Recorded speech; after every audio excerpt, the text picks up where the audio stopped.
Merci beaucoup, Madjouline. Écoutez, je suis désolée. Je vais introduire la table ronde tout en cherchant une solution afin de pouvoir apparaître à l'écran. Je m'en excuse.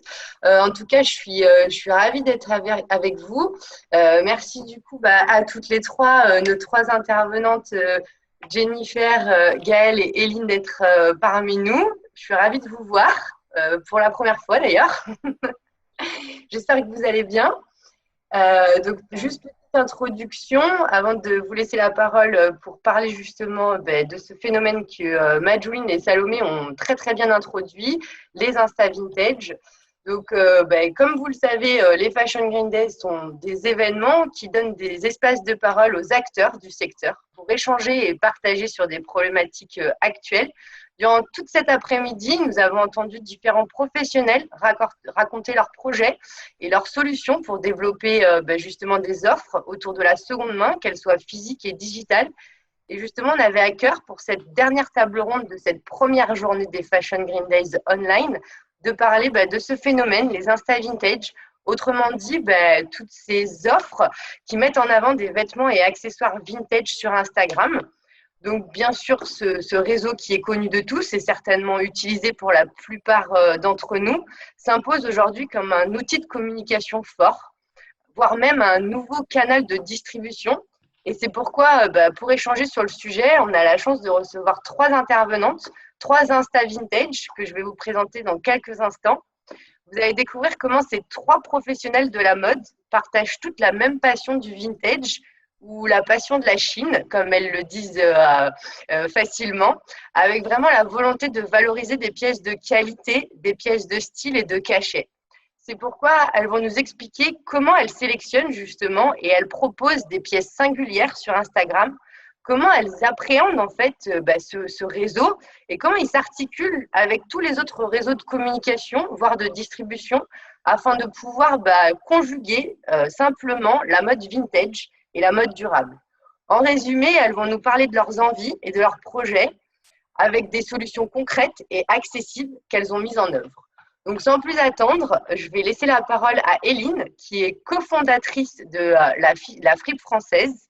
J'espère que… Hop, Éline, tu m'entends? Comment vas-tu? Bonjour, ça va très bien, merci. Super. Si tu veux bien, je vais te laisser la parole pour te présenter et nous expliquer justement un petit peu le cheminement qui vous a conduit avec ton associé à créer la Fripe française en nous expliquant l'offre que vous proposez. Ok, bonjour à tous. Déjà, merci de me recevoir pour les Fashion Green Day et pour cette table ronde. Donc, comme l'a dit Amélie, moi j'ai cofondé la Fripe française avec mon associé qui n'est pas là aujourd'hui, qui s'appelle Camille. Euh, on a créé la Fripe française il y a un peu plus d'un an dans le but de proposer une alternative à la mode jetable. Donc pour ça, on a commencé avec le vintage donc sur Instagram et sur Vinted. Depuis septembre 2019, on a notre e-shop et on vend aussi lors d'événements vintage et lors de marchés éco-responsables. Et voilà, le but, c'est vraiment de proposer des sélections de mode vintage qui démystifient un peu le côté vintage et le côté fripe conventionnel pour justement atteindre des clientes qui ne sont pas forcément avérées à ce type de produit et pour qu'elles aient l'impression finalement d'acheter de la mode classique sans forcément avoir l'étiquette vintage directement sur le choix de nos produits. Que tu peux te présenter et nous présenter justement ta marque Relove Vintage Paris. Travaillé pendant 20 ans dans le secteur de la mode, à des postes marketing, achat. J'ai fait un MBA web marketing et e-business récemment, justement pour compléter en fait mes connaissances marketing.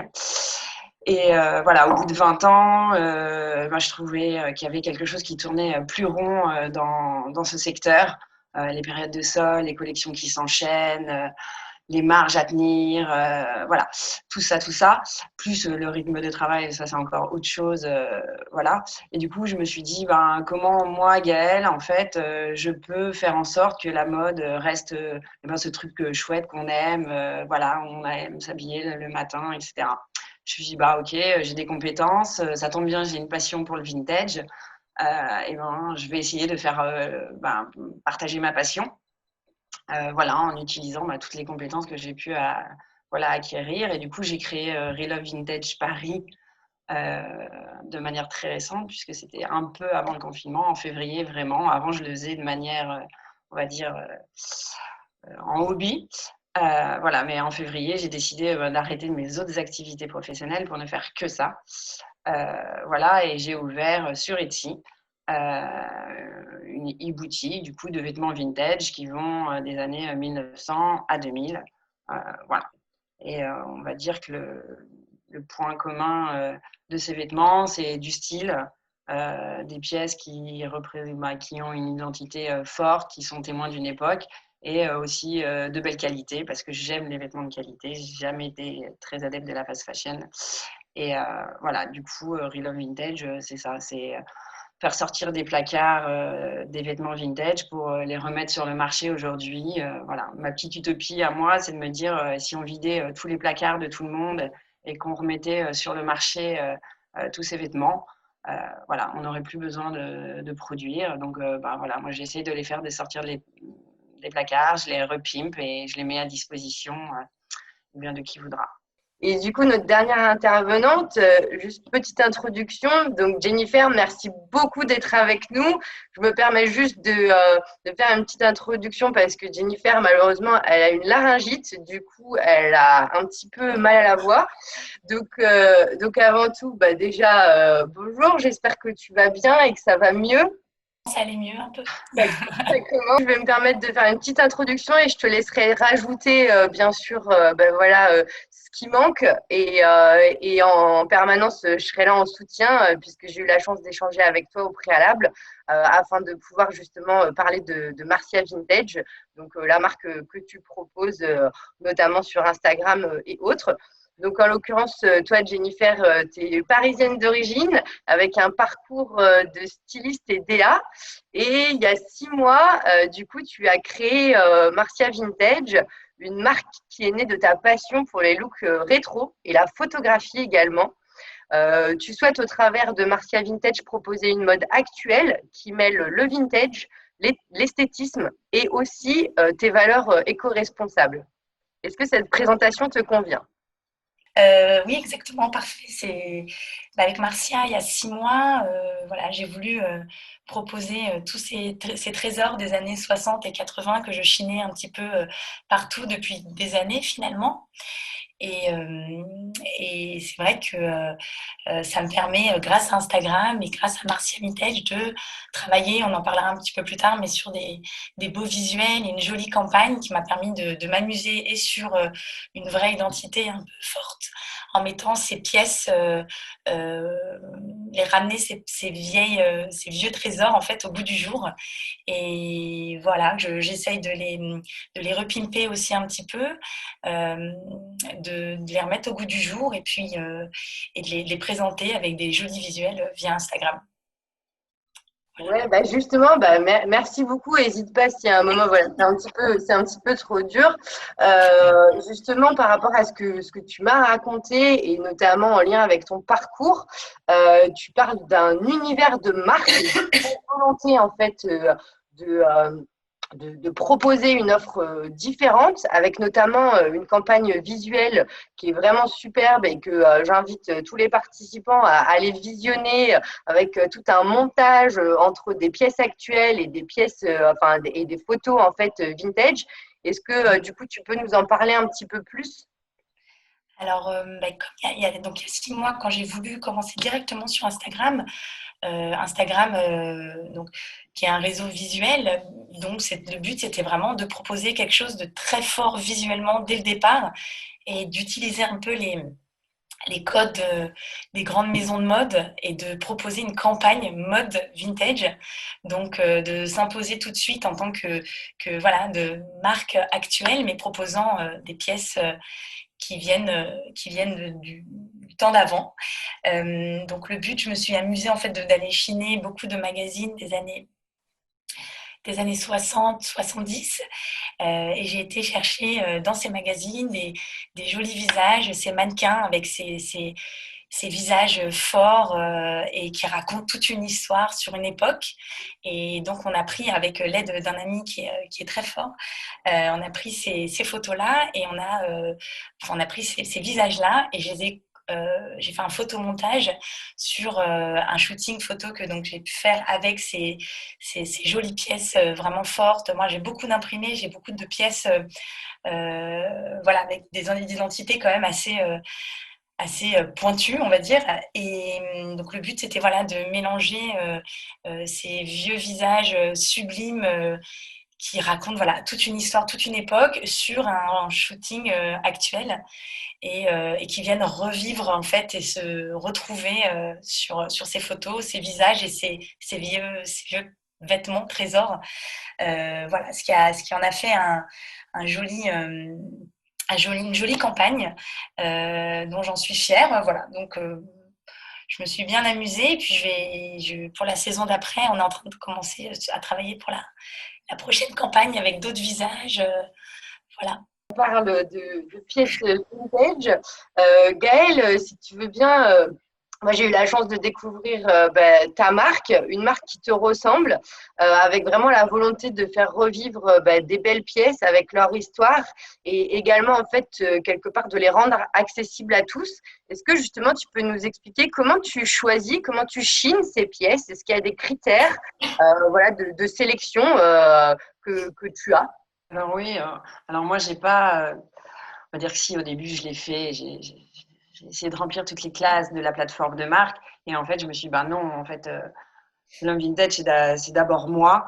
J'avais pas envie de m'enfermer en fait dans un style particulier parce que moi en fait ce que j'aime c'est ces pièces folles vintage, celles qui sont témoins d'une époque, que ce soit les années 60 ou en ce moment toutes les blouses avec les cols XXL, avec les broderies, mais j'adore aussi le streetwear des années 80. Et je me suis dit, ben, je pense qu'il y a beaucoup de filles qui sont aussi comme moi. Un jour, elles ont envie d'être en jeans, sweat et basket. Et puis le lendemain, eh ben, elles ont envie de sortir et elles vont faire claquer la robe avec les talons. Et du coup, bah voilà, la robe et les talons, ils sont plus sur les 70s, le streetwear plus sur le 80-90. Et du coup, en fait, moi, le critère commun, on va dire, à toutes ces pièces, c'est d'être des pièces vraiment témoins d'une époque et surtout, voilà, de qualité. Euh, et je pense que c'est justement un point commun en fait dans les pièces vintage. C'est une qualité, on va dire, même les polyesters de l'époque sont de meilleure qualité que les polyesters d'aujourd'hui. Donc même si on n'aime pas le polyester, voilà, celui de l'époque, il est toujours beaucoup plus chouette et de meilleure qualité. Vous n'allez pas avoir les coutures qui vont tirer, etc. Donc voilà. Et voilà, moi je chine, on va dire 90% voilà, en vide-grenier. Et ce qui m'anime, voilà, c'est d'arriver à retrouver ces pépites enfouies au fond d'un carton. Et c'est la joie et le bonheur quand on en trouve une. Je pense qu'on partage tout ça, toutes celles qui aiment voilà, le vintage et chiner. Et mon idée, voilà, c'était de me dire, bah, ok, tout le monde ne peut pas passer ses week-ends à chiner, etc. Et trouver une jupe en taille 36 dans la couleur, le truc. Et du coup, bah voilà, moi, mon offre, elle permet, parce que le digital le permet aujourd'hui, et ben, voilà, de rendre ça accessible à toutes celles qui ont envie ben, aujourd'hui de s'habiller autrement en termes de style et aussi autrement voilà, de manière plus durable et qui soit mieux pour la planète et les hommes et les animaux. Bah super, carrément. J'invite également tous les participants qui nous écoutent à découvrir Real of Vintage Paris, bien sûr sur Instagram. Merci beaucoup Gaëlle. Et du coup, justement, Eline, moi j'aimerais que également tu nous expliques justement l'idée en fait de l'Afrique française. Tu avais évoqué l'envie justement d'offrir une solution clé en main en fait avec cette idée d'accessibilité. Et du coup, tu peux nous expliquer également comment vous choisissez vos pièces et comment et nous parler également des sélections de la semaine en fait que vous mettez en avant. Oui, alors nous finalement, bon, que ce soit moi ou mon associé, on adore la mode toutes les deux, mais on a des styles qui sont assez classique, on va dire. Donc, l'idée, c'est vraiment de proposer des collections qui soient accessibles en termes de style à la majorité des personnes. Donc, on va parfois avoir des pièces un peu plus pointues parce que forcément, on a des coups de cœur sur des pièces qui sont un peu à la mode, etc. Et je rejoins un peu ce que tu veux dire, Gaëlle ou Jennifer, c'est que justement, on va sélectionner par rapport à la main du produit. Donc, la main, c'est-à-dire la qualité quand on touche un produit. Effectivement, les polyesters d'avant ne sont pas les polyesters d'aujourd'hui. Je rejoins effectivement Gaëlle là-dessus. On va aussi privilégier la coupe pour que ce soit assez moderne et que ça puisse convenir au plus grand nombre. Et quand on parle de solution clé en main, c'est vraiment de se dire que la cliente qui n'achète pas de vintage et qui n'a pas forcément ce réflexe d'aller dans les friperies, etc., qui a envie de consommer mieux, qu'elle puisse trouver chez nous des pièces faciles à porter tous les jours avec un jean ou avec ce qu'elle a déjà dans sa garde-robe. Et donc, les sélections par semaine, en fait, c'est que on essaie vraiment de travailler comme une marque. En fait, on essaie vraiment aujourd'hui de développer une identité de marque et pas forcément juste on ne veut pas se dire friperie conventionnelle. Après, effectivement, on vend du vintage pour l'instant. Il y a d'autres projets en cours, mais je pense que j'en parlerai après. Et donc, l'idée, c'est vraiment de proposer des sélections toutes les semaines avec plus ou moins une thématique par rapport à la saison, par rapport aux envies du moment.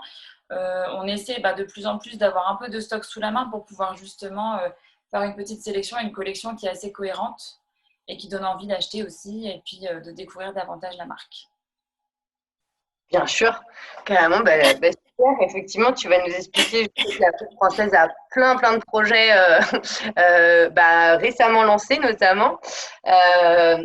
Du coup, Jennifer, si tu peux, dans un premier temps, parler. Moi, ce que j'avais envie d'aborder avec toi, c'était justement le réseau Instagram, puisque là, on parle d'Insta Vintage. Tu as évoqué justement le fait que c'était un réseau visuel avec une communication propre. Et donc, j'aurais aimé savoir un petit peu comment tu communiques sur Instagram, quelles sont quelque part les astuces à connaître et en tout cas ta façon de faire. Alors, effectivement, donc, comme tu dis, c'était un... Sorry. Je suis désolée. Donc, c'est un réseau visuel, donc c'est vrai que tout passe par l'image. Donc, moi, dès le départ, j'ai vraiment voulu miser sur mes jolies pièces, mais les mettre vraiment en avant et les soigner dans vraiment des beaux visuels et une jolie image. Donc, le but pour moi, je pense que via Instagram, c'est vraiment de proposer des images assez soignées, captivantes, avec des mises en scène assez fortes, des visuels forts au maximum et surtout donc via ces images donc via Instagram, c'est pouvoir se créer une vraie identité de marque dès le départ, un vrai positionnement également. Et moi, c'est vrai que je fonctionne, comme disait Eline, dès le départ, j'ai voulu fonctionner comme proposer une marque de mode vintage et proposer en fait, selon les saisons, une collection avec une campagne. Et je trouve que via Instagram, ça nous permet de s'amuser aussi à faire des jolies stories, des jolis posts, des jolis shootings et de raconter en fait une histoire avec chaque image. Et c'est ce qui est intéressant sur Instagram. Je pense que pour se démarquer aussi avec les autres, même que ce soit autre que le mode vintage, comme on a des pièces fortes avec des vraies identités, des vraies histoires à raconter, c'est intéressant de le faire via nos visuels Instagram. Voilà, donc je dirais que la meilleure façon de communiquer, c'est de soigner vraiment au maximum ces mises en scène et ces images que l'on poste pour pouvoir, comme je disais, créer une vraie identité. Je comprends. J'espère que vous m'entendez toujours. Effectivement, c'est hyper intéressant. Ça rentre aussi dans l'univers. Le vintage et le seconde main, ça a aussi sa propre identité, et son propre univers de marque. Donc, c'est hyper intéressant. Et justement, Eline, également, quand j'ai eu la chance d'échanger avec toi, tu me parlais justement d'Instagram aussi avec toutes les différences entre la manière de communiquer, entre, par exemple, le fil d'actu, voilà, avec les photos, les stories, le fait de mettre plus ou moins de descriptifs produits et ensuite de faire la passerelle avec d'autres réseaux. Est-ce que tu peux nous en dire plus justement sur la manière dont vous fonctionnez? Oui, alors Instagram pour nous, c'est clairement une de nos premières sources de trafic pour le site internet. C'est comme ça qu'on s'est fait connaître au départ et on a eu la chance de voir notre communauté grandir assez facilement. Et c'est vrai qu'aujourd'hui, c'est un moyen privilégié de communiquer avec nos clientes qui est assez instantané finalement. Et on différencie un petit peu la façon de communiquer sur le feed par rapport aux stories. Parce qu'effectivement, je pense que Instagram a beaucoup évolué aussi ces dernières années, ces derniers mois. C'est-à-dire que on a le sentiment quand même que les clients, enfin la communauté Instagram en tout cas, est de plus en plus sur l'instantané, sur plus sur les stories du coup parce que c'est beaucoup plus spontané, ça va vite, ça zappe d'un compte à l'autre. Donc on a essayé de s'adapter à ça aussi. Donc c'est vrai qu'il y a toujours le feed d'actualité qui est une belle vitrine et qui permet vraiment de raconter un peu nos valeurs, expliquer un peu ce qu'on fait, qui on est, etc. Donc on va privilégier des posts de type les membres de l'équipe ou alors la sélection de produits, comment on choisit nos produits, etc. Et en story, on va vraiment avoir une communication voilà, plus spontanée, plus instantanée avec la communauté. Ça nous permet aussi de faire des sondages, de poser des questions sur les envies de nos clientes. Et ce qu'on fait aussi pas mal, surtout en ce moment, parce que en fait, on a un site internet qui est en train d'être, on est en train de faire la refonte. Donc, pour éviter d'encombrer un peu le site, là, on propose des ventes flash en story tous les jours. Donc, on propose une pièce à choper en story. Donc, c'est des choses qu'on teste. Après, notre canal de distribution principal, c'est quand même le site internet parce que ça fonctionne bien et que c'est quand même plus sécurisé, ça aboutit, etc. Mais on a l'impression qu'il y a aussi une partie des clients qui vont acheter de manière hyper spontanée sur Instagram. Donc, on essaie de répondre un peu à ces deux types de clientes en proposant différentes formules. Donc, on teste. Je pense qu'on évolue à mesure que notre cliente évolue, à mesure que notre projet aussi grandit dans le temps. Mais voilà, pour moi, vraiment, story et fil d'actualité, c'est deux communications différentes qui se complètent bien et qui permettent d'amener les gens à découvrir le site internet et l'univers plus en profondeur. Ben, écoute, merci beaucoup, Evelyne, pour toutes ces explications. Et justement, ça me permet de rebondir, parce que je me rappelle, Gaëlle, que tu m'expliquais que quand tu étais sur quand on est sur Instagram, en fait, à un moment, on se pose la question quelque part de quelle passerelle on fait avec les sites internet ou des plateformes multimarques, etc. Et du coup, j'aurais aimé que tu développes un petit peu plus pour nous expliquer comment on choisit, quel questionnement en fait ça révèle. Ok. Moi, par rapport à Eileen et Jennifer, j'ai pas du tout la même logique de construction. Je me suis jamais pensée comme une marque, puisque pour moi, j'achète déjà des produits qui ont été créés par d'autres. Voilà. Moi, vraiment, l'idée, c'était de faire ressortir toutes ces pièces en fait qui existent déjà, qui sont sur le marché, qui sont cachées, et de les remettre au goût du jour. Donc oui, j'utilise Instagram, je fais des looks, sur moi-même, avec des silhouettes actuelles, modernes.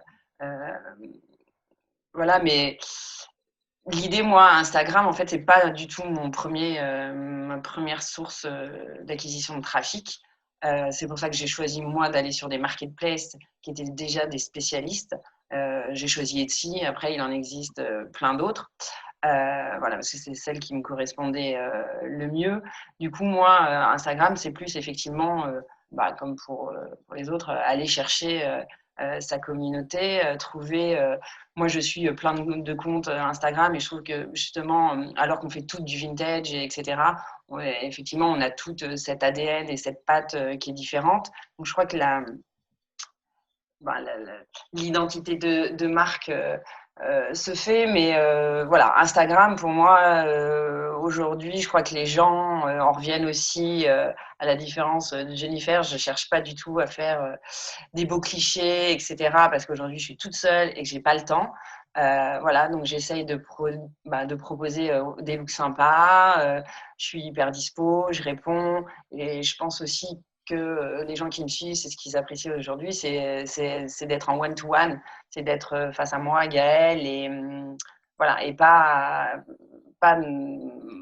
face à une société en fait ou quelque chose, voilà, et te dire que c'est moi qui leur propose des pièces, je réponds à leurs questions, leurs demandes, leurs recherches, voilà. Et souvent, ils apprécient justement cette disponibilité et le fait d'être face à une personne et pas face à voilà, une société où justement voilà. Je pense que j'ai une approche qui est différente, mais c'était aussi par envie personnelle vis-à-vis de mon travail et de ce que j'ai envie de faire aujourd'hui et de proposer, quoi. Et en fait, pour répondre, je pense que Instagram, comme il l'a été pour les DNVB, pour Cézanne, etc., aujourd'hui, ben oui, c'est un outil de communication. Aujourd'hui, il y a 10 ans, les plateformes de seconde main ou de vintage, voilà, elles n'existaient pas. Aujourd'hui, elles sont là, Instagram est là, donc oui, tous ces outils-là ont permis clairement de démocratiser la seconde main et le vintage. Vous pouvez être aujourd'hui dans votre canapé, avoir accès à des super produits de très bonne qualité, qui sont tout aussi bien que le neuf. Et effectivement, l'idée que la deuxième main, entre guillemets, il y a 20 ans, c'était pour les pauvres si vous n'aviez pas les moyens, ou la deuxième main, c'est sale, le vêtement ne va pas être propre, est tombée, et que surtout la nouvelle génération qui arrive encore plus, voilà. Et les autres, ils passent plus doucement, mais ils viennent aussi, quoi. J'ai parlé de plein de choses, je ne sais pas si j'ai vraiment répondu à ta question. Non, non, mais pas de souci. Écoute, c'est super et très intéressant et je trouve ça très bien, au contraire, de voir un peu les approches différentes et les propositions différentes sur justement sur Instagram et sur les offres du vintage. Et moi, j'avais envie de te demander justement plus sur ta sélection de vêtements. Tu nous en as parlé un petit peu.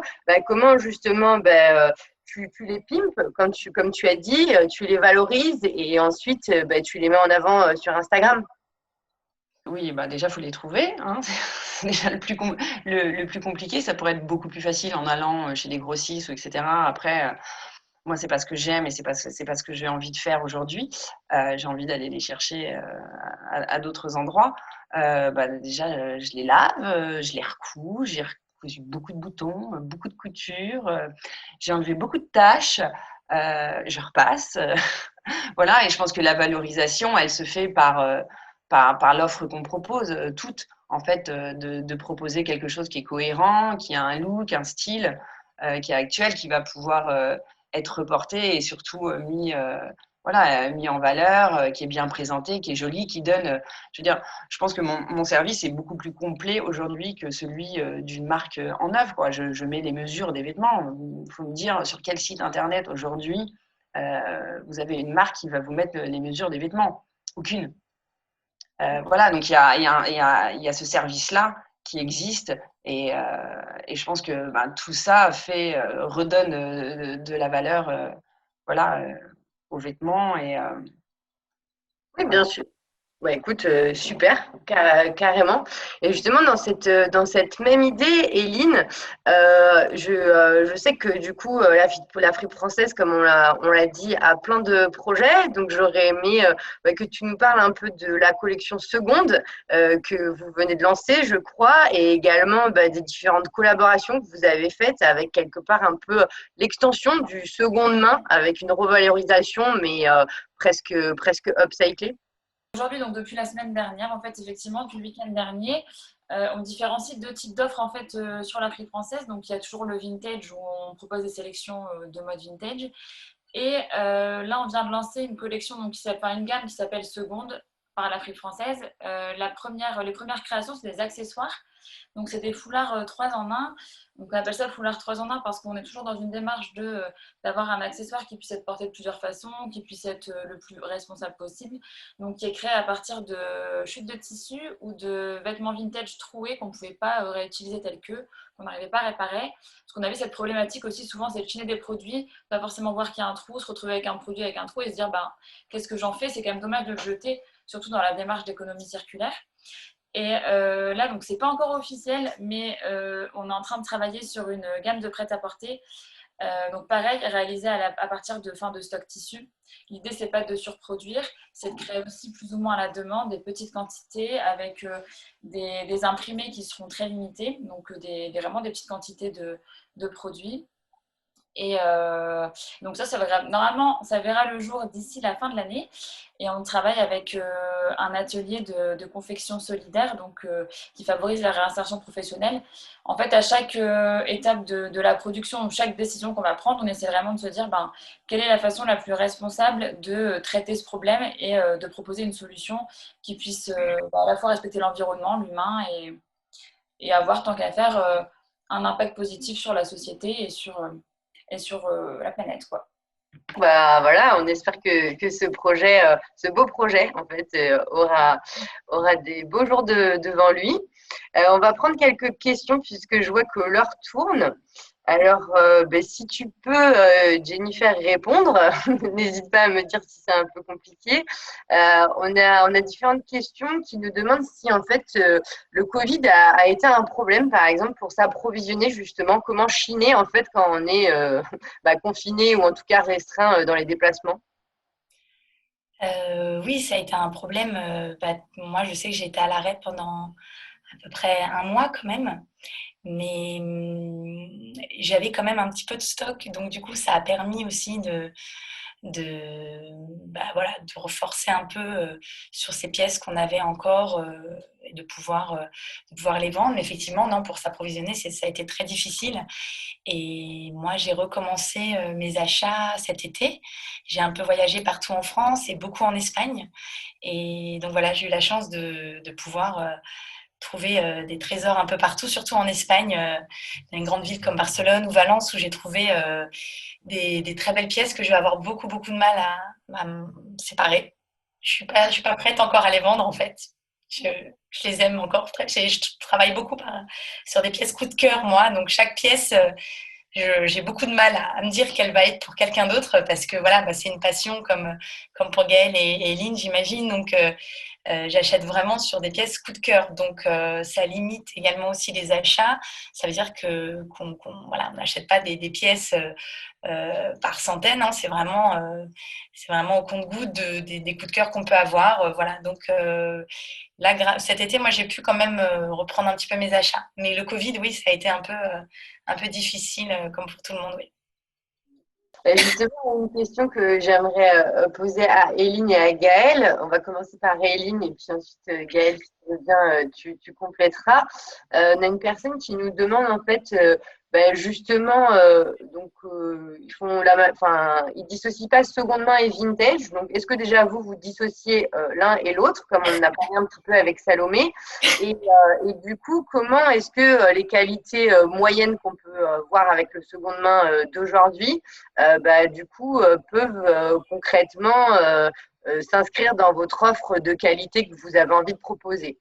Alors, effectivement, nous, on différencie vintage et seconde main dans le sens où, comme le disait Gaëlle tout à l'heure, en fait, les produits vintage, généralement, c'est quand même des qualités, des matières qui sont plus résistantes par rapport à ce qu'on peut trouver actuellement. Après, nous, c'est vrai qu'on n'est pas forcément experte pour définir les époques des vêtements qu'on achète. Enfin, généralement, c'est vraiment du 70, 90. Moi, généralement, entre 70 et 90 au niveau des époques. Mais il nous est déjà arrivé d'acheter de la seconde main sans forcément le savoir au départ parce qu'on s'est approvisionné du coup un peu sur Internet aussi pendant le Covid. Et finalement, d'acheter des vêtements qui étaient dits vintage et qui se retrouvaient du H&M ou des choses comme ça. Donc, quand c'est le cas, forcément, on ne le revend pas sur l'Afrique française. Par contre, lorsque c'était possible, les tissus, on les a réutilisés justement pour faire des foulards. Ou ce qu'on fait aussi, c'est que, en fait, pour tous les bijoux achetés sur l'Afrique française, on fait des petits pochons. Enfin, c'est mon associé du coup qui s'occupe de cette partie-là, mais des petits pochons en fait qui sont faits à partir de tissus recyclés pour mettre les bijoux.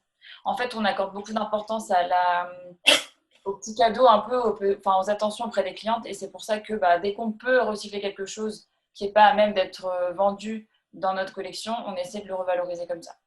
Gaëlle, est-ce que tu veux bien répondre à la même question? Moi, je rejoins Salomé sur la définition qu'elle avait fait. Pour moi, en fait, vintage, c'est qui a 20 ans d'âge, au moins. Donc, voilà, ça veut dire du coup avant les années 2000. Voilà. Après, c'est de la seconde main. Alors, il peut y avoir des très belles pièces en seconde main parce qu'il y a encore des gens qui font des trucs chouettes, heureusement. Voilà. Mais moi, la différence, pour moi, elle est vraiment là, quoi. Ok. Super. Je la pose quand même, mais je trouve que vous y répondez déjà. Peut-être justement, Gaëlle, tu peux rebondir là-dessus. J'ai une question d'Anaïs qui nous demande comment vous positionnez-vous par rapport aux fripes ayant pignon sur rue. Donc, il y a l'idée de boutique physique versus digital, mais également forcément un petit peu le type de produit sur lequel tu viens un petit peu de répondre, mais plus entre digital et physique, peut-être que tu peux t'exprimer là-dessus. On voit les consommateurs, ils sont multicanaux. Il y a des gens qui préfèrent aller en boutique et qui vont adorer chiner en boutique. Et il y en a d'autres qui ne passeront pas le pas de la porte. Je pense que nous, toutes, via nos sélections, notre style à chacune, on pré-mâche déjà. Et quand vous arrivez chez chacune de nous, en regardant nos fils d'Instagram, tout de suite, vous sentez un style qui vous correspond ou vous correspondez pas. Quand vous arrivez aujourd'hui dans les friperies, il y en a très peu. Aujourd'hui, il y a quelques petites boutiques, justement, mais qui ne sont pas les grosses friperies qui achètent en masse à des déstockeurs, etc., qui commencent justement à proposer des looks, une vraie identité, etc. Mais les grosses friperies, je ne citerai pas de nom, voilà, quand vous rentrez, allez-y, il faut chercher, quoi. Donc, nous, on fait quand même ce travail un peu d'identité de marque et voilà, et je pense. Et après, ça dépend du goût à chacun, mais justement, on en avait parlé avant, mais les plateformes digitales aujourd'hui permettent ça. Vous avez des filtres, vous voulez une blouse bleue avec des manches ballons ou je sais pas quoi, vous enclenchez tous les filtres et voilà, et vous allez trouver.